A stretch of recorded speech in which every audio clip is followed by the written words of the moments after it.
Nothing in this podcast is intended as investment advice, and the people in this podcast may hold positions in the stocks they talk about. Do not buy any investment based solely on a tip or recommendation. Please do your own research.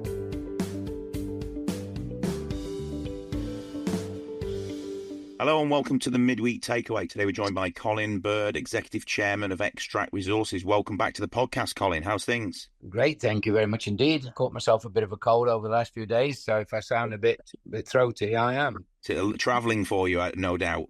Well, I guess if you get on an aeroplane nowadays, the doc said to me, you can almost count 3 days later, you're going to take a visit to the doctor. You know, it's you don't get on an empty plane nowadays, gents. It's every plane you get on is full. And I think when the conditioning, was designed, nobody anticipated. I mean, if we go back 10, 15 years, 20 years, pre-COVID and pre-other events, it was unusual for a plane to be absolutely full. It's now unusual for a plane to have a spare seat. So I guess the ventilation capacity is totally tested against when the planes were designed. Yeah, and it always amazes me. They say that the air conditioning systems on an aeroplane are actually cleaner than breathing normal, air in the cities and everything, which is interesting because it believes it works on like a bleed air system from the engine. So I'm not quite sure how that all works, but we'll take the word for it. So, Colin, tell us, how are things going? Obviously, in general in life. What do you make of the current sort of copper prices? Obviously, we've talked to copper in the past. It had a bit of a drop in the last sort of month or two, but it's moved back into the 10,000 on the futures. What do you think? And do you think the demand is still there for the metal?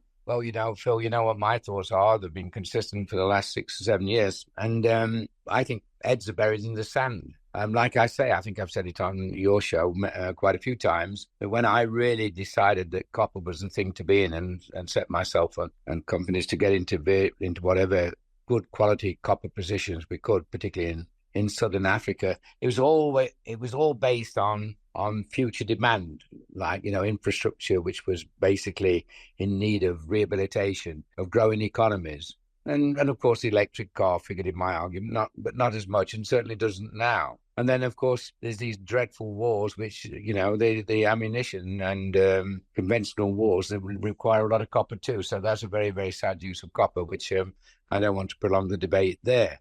But everything I thought was based on the demand. But the supply side is wrecked, Phil. The supply side is wrecked. And there's more interest at the moment in keeping the copper price down than letting it go up. I firmly believe that our forecast of a steady state 11,000, we've talked about it a few times, a steady state 11,000 is very realistic. And of course, you're going to need that sustainable price before you get the majors to get the projects out of the cupboard and start dusting them off. Because the next generation of projects are going to be much lower grade or much smaller. And it's a difficult task to get the majors to accept that their threshold of 1.5 billion tons of contained copper, there's just not many of those projects around. So it's a difficult world, and you're not getting the recognition that something has to be done. And so, quite frankly, the supply side's certainly not going to get better, and the demand side's not going to get better. So something's got to break, which I think will basically transform a lot of junior mining companies who are in the copper space with advanced projects. I've said that for 2 years, and people raise their eyebrows now. I think when I say it, good old Colin, keep saying it. You'll get to, and we'll get to believe it with you one day. We'll get to see it. But I firmly believe it as much, if not more now than I did 3 years ago. All the fundamentals on demand are there, and the supply side, I think, is totally wrecked. Yeah, absolutely. And it is interesting, like, as it is now phased out, as we saw that the last coal-fired power station has been taken offline at Ratcliffe on Soar, and there's a massive drive now to eliminate these carbon emissions, obviously driving for renewables, etc. And we're obviously going to switch a lot of our activities over from the fossil fuels to electricity. So, you get outgo your gas and oil fired, boilers, and then we're going to go into electric heat pumps for, heating conventional houses. And then obviously combustion engines in cars are going to be phased out. In come the battery-powered ones. And I think between 2020 and 2050, the share of the primary energy comes from electricity is going to forecast to rise from about 20% now to circa 50%. So all of a sudden, that copper becomes effectively the backbone of pretty much everything. The average car contains about a mile of copper wire connecting obviously all, different sensors and ECUs that help it function. But in electric cars, we need 3 or 4 times that amount of copper. And then half of that goes into the motors and windings. So there's just going to be a massive demand now as we phase out these, these basically fossil fuels and drive everything into electrification. Yeah, I mean, well said, Phil. But I think they've set themselves far too ambitious targets. And I'm glad that my forecasts aren't relying on electric cars, because electric cars are basically stalling. They just can't get the generating stations. They can't decide who's going to pay for the recharge stations. And there's a lot of problems around that. But you know what the scary thing is the emergence of India. I think it's much more rapid than people realize, and it's going to be much bigger. And I think we're going to have another China for about 10 or 15 years. And those who have been to India, if you look at how bombed out, if you've never bombed in, how sort of basic the infrastructure is, there's got to be massive investment on electrification, on transmission, because, you just see wires dangling everywhere, and there's got to be a fortune spent on infrastructure. And there's another sort of high-level demand for copper, which is, I don't think that is necessarily being plugged in to the extent that it will impact the demand side. So, gee whiz, wherever you look, the demand side is getting stronger and stronger, and there's a supply side is getting weaker and weaker. Yeah, absolutely. And that sort of leads to our further acquisition or position gathering that we achieved and announced relative to Chilibwe in Zambia. Yeah, absolutely. We just saw that the Xtract sign an exclusive collaboration agreement with Chilibwe Mining Limited for the large-scale exploration of license 2211HQ LEL in Zambia, covering 27,202 hectares. Xtract will earn a 25% shareholding in Chilibwe Mining or a 25% interest in the project by preparing a work program and secure funding. The license, which expires in Feb 2025, includes cobalt, copper, gold, and nickel. Xtract will assist Chilibwe exclusively for 24 months and will begin services within 15 days. If Chilibwe accepts outside funding during this period, it must pay Xtract a $500,000 break fee and issue the agreed shareholding. So it sounds like a decent collaboration, Colin. Just talk us through the rationale behind it, please. Well, the rationale is that the Chilibwe shareholders approached us, and they've got a fiduciary duty, like it or not. There's a reference to a dispute they have with a third party. They've got a fiduciary, like it or not, to get on with things, because you cannot sit on a license if you're a license holder and say we're in dispute, because the license will tick on anyway. So they've got a duty of care to the company, and fiduciary duty. They've got a duty to the license and the government and the ministry. And so they want to get on with life. They've recognized us as good partners in other parts of their life. And so they've requested that we assist them to do all the technical things necessary to progress the license, to find out its potential, to design development programs if appropriate, and to do everything that needs doing regarding that Chilibwe project. So we've taken on the job of doing it, and do it we will, because it's a great license. It's got a tremendous position. It's actually the center of a sandwich. There's operating mines. Some of them have been operating for years in the region. There's mines on the other side, on the frontier. So at the end of the day, you've got a very sort of, shall we say, predictable potential deposit in the middle of existing current mines in the traditional copper belt. So it really is a very, very, very good position relative to Mopani, Frontier, and other mines. Some of those mines were over 100 years long. They were old, so they're very, very big mines too. So what we've structured is a service deal which keeps everything going as it should be going according to the license requirements, and satisfied the Chilibwe shareholders needs to keep the property in good standing and exercise their fiduciary duties. Those shareholders who are directors. So that's exactly what we've done. So, Colin, what sort of quantum is this new license? Are we talking about a big copper mine potential, or is it just? It's a significant license in terms of dimensions, and it would be too much of a forward-looking statement for me to actually put a tonnage on it, to put a predicted grade on it, because, as we say, there's been some exploration which is in the archives. And it's far too premature to put to actually attempt to put a figure on it. But historically, what exploration has already been done on this license? Well, ZCCM, of course, would have, and we procured some of it, and there's more to be procured, and it's all archived. Work has been done on the project, but the sort of attraction, if you like, is the fact that either side of the project are existing mines, and that in actual fact leads to the question that something very, very serious in geology would have in actual fact make that non-mineralized. So mineralized, we're very, very, it's extremely highly prospective.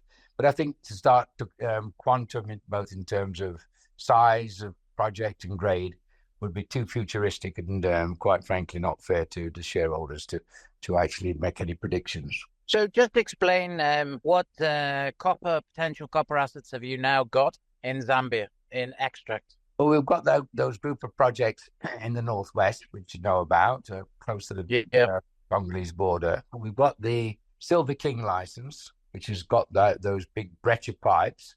One pipe which has been explored and come out with those quite very rich results, and we've been mapping and working there as well. That'll be one of our future targets, future targets to work on. And then, of course, we've got this Chilibwe.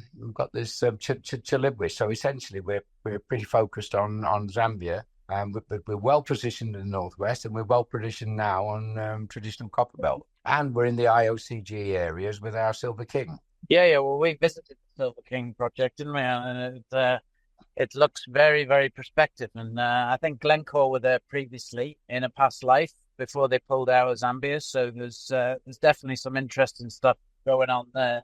That breccia pipe is still open-ended, Kevin, and at depth.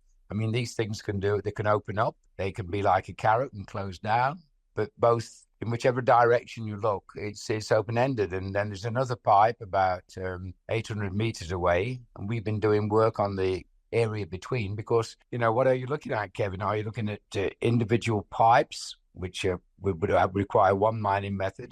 Are you looking at pipes with some grade in between, which would in actual fact allow you to package the pipes? And there lies the interest at the moment, which we're currently working on mapping and trying to establish the prospectivity in the area between pipes, and of course establish potential new pipes, as well as a drilling program to fully explore the pipe that's been discovered and partially drilled.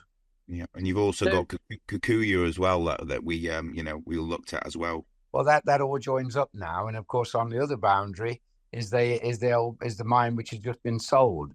When I say just been sold, about 4 or 5 months ago, and that's being developed, the old Blackford mine there. So we're into a very, very interesting trend as well. And BHP left because it was quite small, but the licenses have been sort of joined up, and it's now a much bigger prospect than it was. And we're quite excited about the potential of Silver King. Great.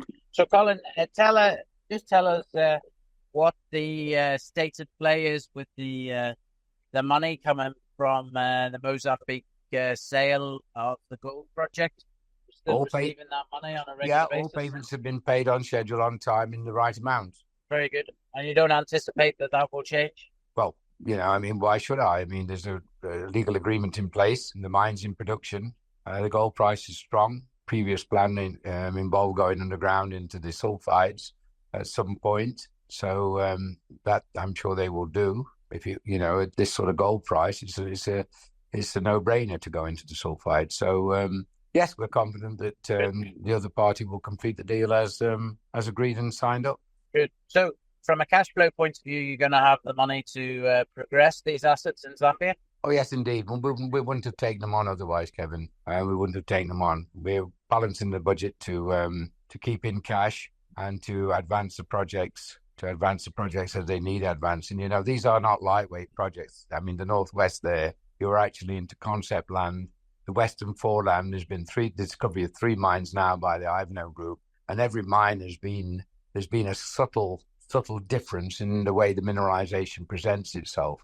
So if anybody's under the illusion that the Western Foreland, the thrust and fold belt are very uniform in the way they present the mineralization, There are some underlying commonalities, but each one is unique in its own rights. So nobody's written the book, and we're busy doing our exploration, and we'll be reporting to the market when appropriate. But these are real projects which require real money, and quite frankly, the discovery potential is good, and of course they're extremely well positioned in terms of global exploration projects, which are sought after by majors.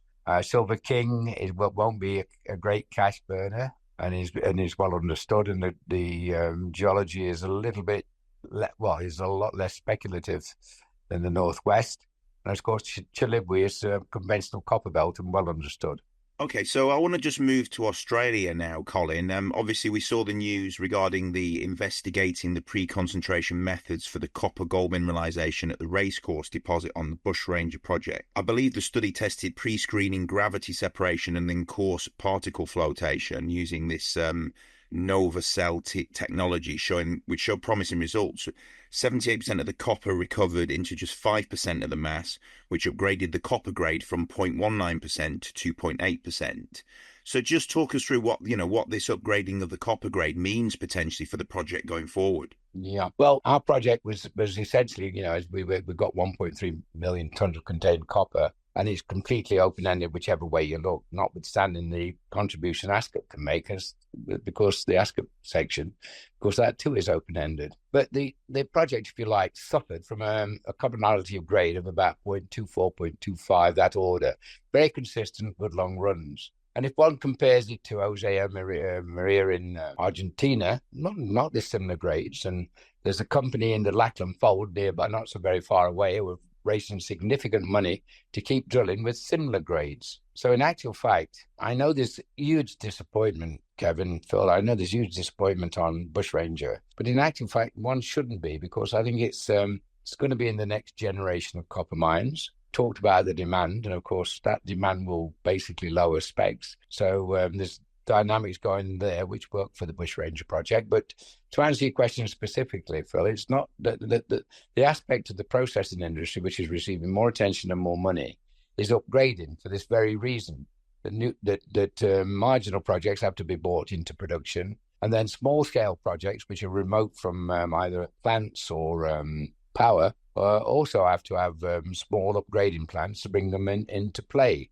So upgrading is a major part of our industry and processing industry, and the research being spent on it is huge at both ends, at the top end and at the bottom end, small projects, big projects. And so when you look at the results that you just articulated, it's very good. What it means is you can take this low-grade material and the footprint of the final flotation circuits and the concentrators and all of the big material, if you like, is in actual fact, a lot of costs are limited. The capital footprint goes down.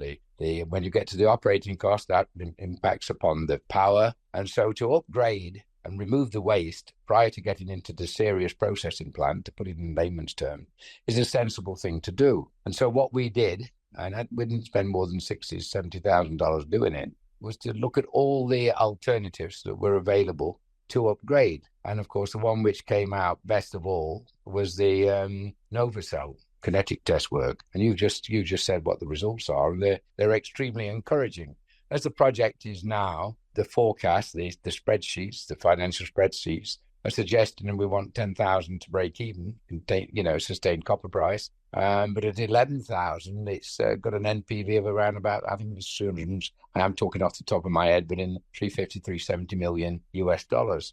If we start lowering that break-even price to 9,000, of course, the NPV will go up and the project will suddenly be a different project in entirety. So we're going to do more test work, more detailed test work. And if that continues to encourage us, that will be put into the spreadsheet, and we'll have a new financial model, a new technical model, and which might or might not encourage the market. The driver for this, of course, will be the industry's perception of sustainable copper price. And we all know that it's not going to stay at 9.5. When is it going to break out and go up to the sort of figures I'm talking? When will the industry get the confidence to actually invest in the perception of a continuing copper price that is around about 11,000? That remains to be seen. But I think the Bushranger is very far from dead. Yeah, and I think the other thing to take from this coarse particle flotation, I'm using NovaCell, is that it also outperformed your conventional flotation by recovering 30% more copper. And on a project where you're talking 1.3 million tons, that could be a significant upgrade in terms of the amount of copper that you can actually recover. Yeah, well, that's right. It impacts everything, but the biggest thing is your footprint, because then it's the capex and OpEx. It really impacts upon them significantly. So they're good. They're good recovery figures, and of course the laboratory at this stage, they have to be upstaged a bit. We intend to do more work, but again, gents, we're not talking about doing 500,000 or 600,000.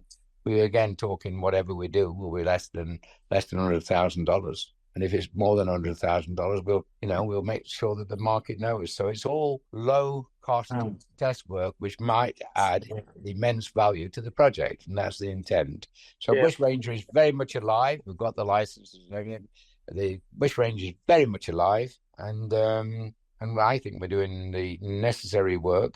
We're doing good work to, in actual fact, to make it more viable and more attractive to be one of the next generation huge porphyries in a good location, i.e. Australia. Yeah.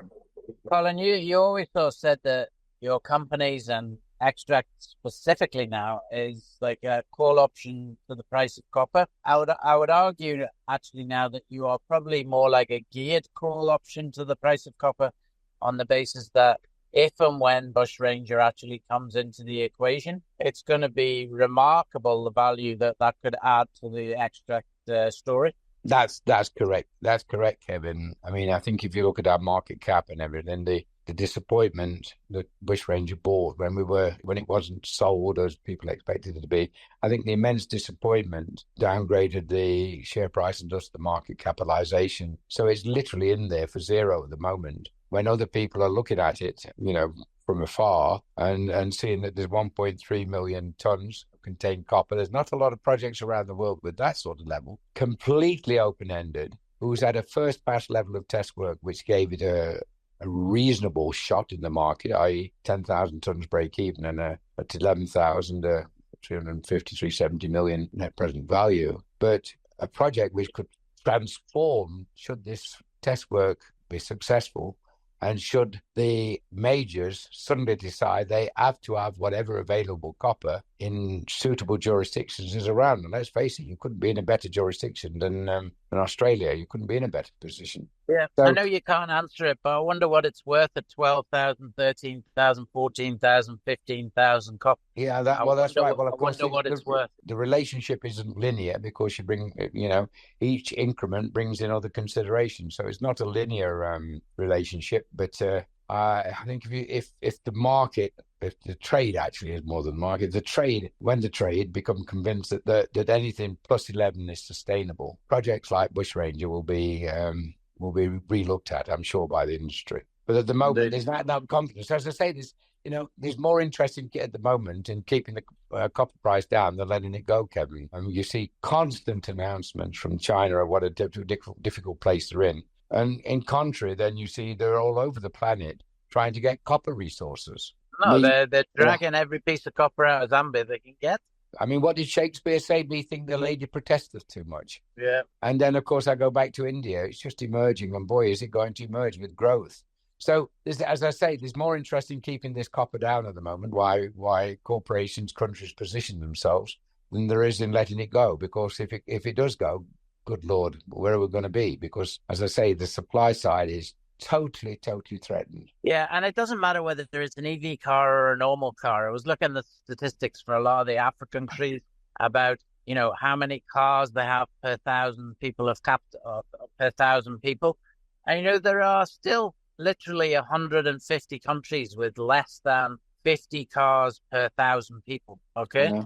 So this is literally billions of cars that effectively are not on the road now, that if these people become middle class, inverted commas, they will want a car, whether it's an EV car or whether it's a normal car, whether they want a fridge, whether they want a washing machine, whether they want a microwave, they're going to need copper. Music to my ears. I'm glad you kept going after the car, because everybody says, there's this sort of market perception now. Oh, EVs are stalled, copper's buggered. That's not the case, because there are so many mundane, ordinary uses for copper, and just the pure available disposable income around emerging countries will in actual fact compound that copper, the requirement for copper. And as I say, to me, India is going to be the big pusher. And sadly, these wars, they need a lot of copper as well. But that's a dreadful use of copper, which I don't even want to talk about, and I'm sure you don't either. No. So, I mean, how much copper is going to be required to rebuild Gaza, to rebuild Ukraine, to Well, that's right. That's the consequences of the armament which has been destroyed. That's the consequences, the rebuild. But the actual armament itself doesn't, uses an awful lot of copper. So, I mean, it's just, that's a sad use. And as I say, it's one we don't want to dwell on. But the fundamentals are there. The industry hasn't reacted to it. It's more interested in keeping the prices down. The BHP intended acquisition of Anglo wouldn't to produce any more copper. It has just taken it out of the right pocket to the left pocket. The situation has got to break, Kevin, and we're doing our best at Xtract. We're doing our best to position ourselves in a large copper country in the right projects, and I think we're doing our shareholders everything they would expect us to do: position them. No, I can see you're going to be a geared play on the price of copper. Yeah, I'm pretty sure of that too. Okay, I think on that note, we've put the world to rights with a nice sort of half an hour chat about geopolitical issues around the world and copper prices, and obviously a great update on Zambia and obviously Bushranger. So just want to say, Colin Bird, Executive Chairman of Xtract Resources, thanks very much for appearing on the podcast. Thank you very much, Phil. Thank you very much, Kevin. Always nice to talk to you. This podcast was brought to you by Roast PR Limited.